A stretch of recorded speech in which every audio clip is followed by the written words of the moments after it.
Hey, happy Friday. I'm Nick Oresco, and thank you for joining us for 22 News at 4 o'clock. Brian Lapis is ready to go, so let's bring him in. Look at traffic and weather now. Looks like traffic is moving a little slow in some parts. Yeah, this just could be, the Friday sort of thing going on, whatever that means. But yeah, there is some slower traffic earlier than typical on I-91 and 291 here. There's also a little slowdown 291 eastbound, and that could be an accident or some construction. So really all the problems are downtown right now in the greater Springfield area. Otherwise, the Pike is good, and the I-91 north of the city is also in good shape. I am noticing that there's a slowdown on Route 9 in Hadley. That could be some Friday UMass traffic happening as well. So just keep that in mind, that things are running a little bit slower in some spots than usual right now. Let's take a look at the wind. It's been annoying all day, and it continues to blow. 30-mile-per-hour gusts right now Westfield, 33 miles per hour in Pittsfield. And our latest data shows that we're still going to have a northwest breeze as we head into the evening hours. It won't be ferocious, but I do expect that it'll be noticeable at least through about 10 or 11 o'clock tonight. So be prepared. If you're going to It's a Wonderful Life in Turner's Falls tonight, more than likely you're going to be feeling that breeze on Avenue A in Turner's. 32 right now, Northampton, 33 Greenfield and Westfield, 34 in Springfield. You can also see that there have been some flurries that have made it all the way into the valley here this afternoon. These will also diminish, and in fact we're expecting at least some clearing here during the evening hours. Tomorrow kind of gray, and there still is the possibility of a bit of snow for Sunday morning. We'll show you with our 22 News Storm Team forecast. Springfield police arrested a second suspect in connection to a deadly shooting on Home Street in Springfield last month. They say they have arrested 27-year-old Joey Sanchez of Chicopee this morning. According to the Hamden DA's office, officers were sent to an apartment on Home Street for reports of a gunshot victim on November 30th. They found Shane West had been shot, and they took him to Bay State Medical Center. That's where he died.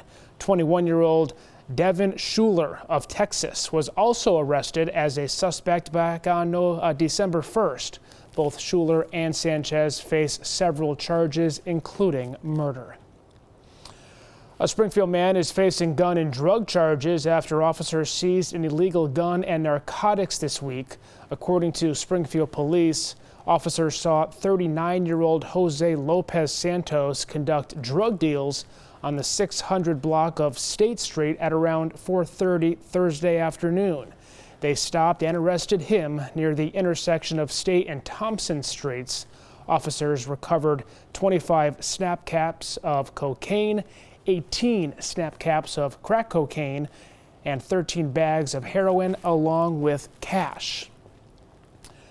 Police are searching for 3 people accused of breaking into a home in Hartford, Connecticut. Officers say they got a call just before 10 o'clock last night about a home invasion on Putnam Heights. 3 men wearing masks and gloves went into the home through an unlocked bathroom window. Once inside, they pointed a gun at the victim and then tied him up and searched his home. The intruders got away with cell phones and the victim's wallet before leaving. Police say surveillance footage shows the suspects taking off in a car that was parked in a neighbor's driveway. The victim was not injured.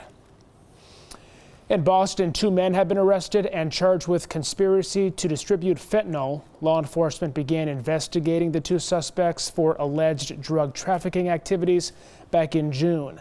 The investigation revealed that they were selling fentanyl in the greater Boston area. Both suspects have since been arrested. If convicted, they face up to 20 years in prison, at least 3 years of supervised release, and a fine of up to $1 million. Back now, meteorologist Brian Lapis.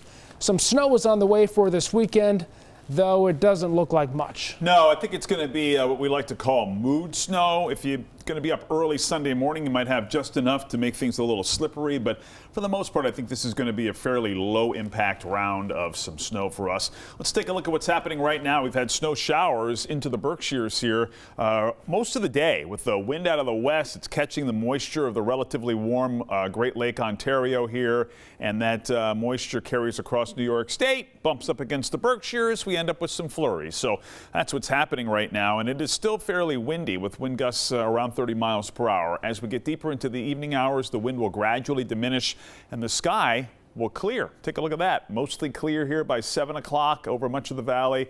Midnight tonight, we're clear with a light breeze becoming south, by the way, which is kind of interesting. And then overnight, clouds will increase. It's a mostly cloudy day here tomorrow. We start with temperatures in the teens and 20s, I expect, here early tomorrow morning.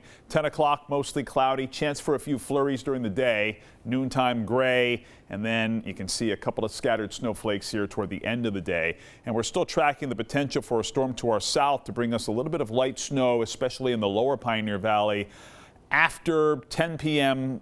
Tomorrow through about 7 a.m. on Sunday. We'll track it for you on 22 News starting at 5.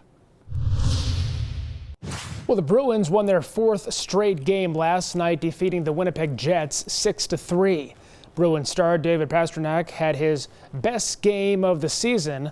The longtime Bruin finished with 2 goals and 2 assists. This marks the 5th game in a row where the Bruins have scored 4 or more goals. The win is their 19th of the season, and they sit at 2nd place in their conference. The Bruins continue their road trip this Sunday in Minnesota, where they will take on the Wild. Another big retail location has now come to the Springfield Crossing. BJ's Wholesale Club opened its doors at 8 o'clock this morning. It's the latest addition to the shopping center that replaced the Eastville Mall. Other recent openings include a Chick-fil-A that opened Thursday and a PetSmart that welcomed pet parents last week. Tonight on 22 News, starting at 5 o'clock, closing arguments were presented today in the Brian Walsh murder trial. We'll give you the latest updates on that case. Plus, the Hamden DA's office held a presentation on social media and gaming safety for 4th and 5th graders. We'll share their safety tips. And we'll take you to Springfield, where Bay State Medical Center held a toy drive this morning.